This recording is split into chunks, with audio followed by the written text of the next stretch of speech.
And live pictures again of the rough conditions on Miami Beach, where sadly one man died in the surf and a paramedic nearly died during the rough rescue to save him. Our recent stormy weather has made the ocean conditions downright dangerous. We're talking dangerous for swimmers and also for those whose job it is to protect us. Local 10's Glenna Milberg is live on the beach now with a story about a rescue that almost ended tragically. Glenna. Well, you know, Calvin, it actually did end tragically for at least one person, and such a struggle for everyone else. I mean, you're going to hear from them in just a minute, everyone involved. Look at those conditions. We are talking strong, athletic people involved. No match for this. Plus, it was 7:30 in the evening yesterday. At 6 o'clock, the lifeguards are off duty, and so anything that happens, such as what happened, in come Miami Beach Fire Rescue and a specially trained team of ocean rescuers. Went out, we're swimming for a little bit, catching some waves, having fun, and I just looked over and I said, "How you doing?" And he said, "Not good."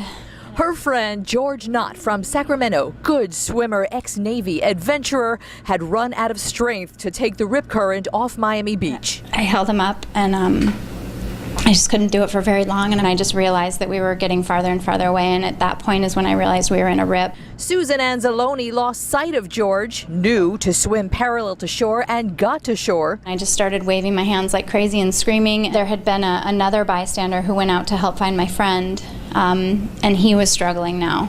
That's when Miami Beach Fire Rescue showed up and went into action. One crew looking for George, Tomas Vinuela's team, swam out with a rescue buoy to that Good Samaritan, now struggling some 100 yards offshore. We told them, "Look, just hold on to the buoy and we're going to pull you in." But the current was strong, the waves crashed over them, and the rescuer found himself entangled. That's when the safety rope, this rope, wrapped around my neck. When I handed it to him, it had apparently wrapped around this way. So when he's pulling, it starts pulling me down.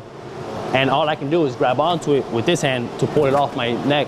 Vinuela finally freed, rope burned, and gulping for air, got them back to shore. I know my crew's not gonna let me go down. So my main priority is to get him to land. But it would be some 25 minutes before George Knott could be located, too late to save him. I mean, I'm just really sad, and I just wish we hadn't gone out. Right now, back live on Miami Beach, you see the red warning flag flying. That, of course, is the universal sign for very dangerous conditions on the beach. And, of course, the takeaway is when weather is bad, surf is bad, and sometimes even when wind conditions are bad, just not a good idea to go in the ocean, even for the able-bodied. Calvin, everyone who did make it out last night is going to be okay. And as Trent reminded us, too, for the next couple of days, we need to stay away from the beach as well, at least getting into the water. Glenna, thanks a lot for that.